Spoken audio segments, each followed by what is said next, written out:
नमस्कार, हांव सरितास गोवन रेसिपीन तुमकां सगळ्यांक माये मोगाचो येवकार। आज हांव करता सुक्या गालम्याची किसमूर। ताज्या खातीर हांवें 1 वाटी सुको गालमो घेतला आनी हो गालमो आतां आमकां उदकान भिजत घालपाक जाय, मातसो आमकां फुगोवन घेवपाक जाय।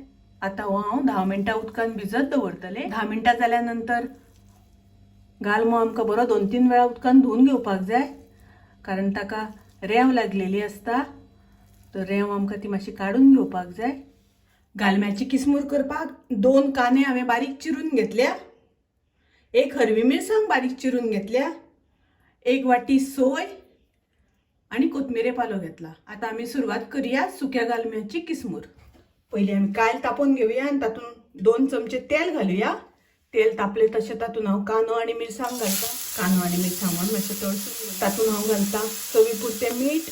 मीठ हांव मातशें पयलीं घालता, कारण कांदो रोखडो शिजून येता। कांदो आमकां मातसो बरो तळसून घेवपाक जाय।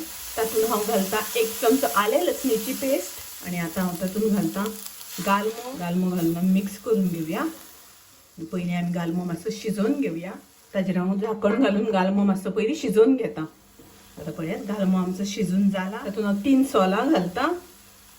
तातूंत हांव घालता अर्दो चमचो हळदीची पावडर, अर्दो चमचो घालता कोथमिरेची पावडर, 1 चमचो घालता हांव मिरचेची पावडर घालता आसतना तुमकां जितले तिखट जाय त्या प्रमाणे वापर करात। आतां हें सगळें मिक्स करून घेवया। आतां हांव तातूंत घालता सोय आनी तातूंत घालता हांव कोथमिरेचो पालो। आतां हें सगळें एकदां मिक्स करून घेवया। सगळें मिक्स करून घेतल्या नंतर ताजें झाकण घालून 1 मिनीट ताका वाफ काडून घेवया।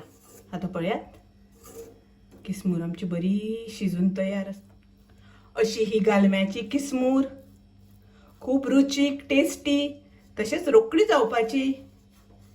तुम्ही नक्की ट्राय करात। माझी रेसिपी आवडली जाल्यार लाईक करा, शेअर करा, तसेच माझ्या चॅनलाक सबस्क्राईब करात। परत मिळूया अशीच एक रेसिपी घेऊन। तोपर्यंत मस्त खायात, स्वस्त राहात, देव बरे करू।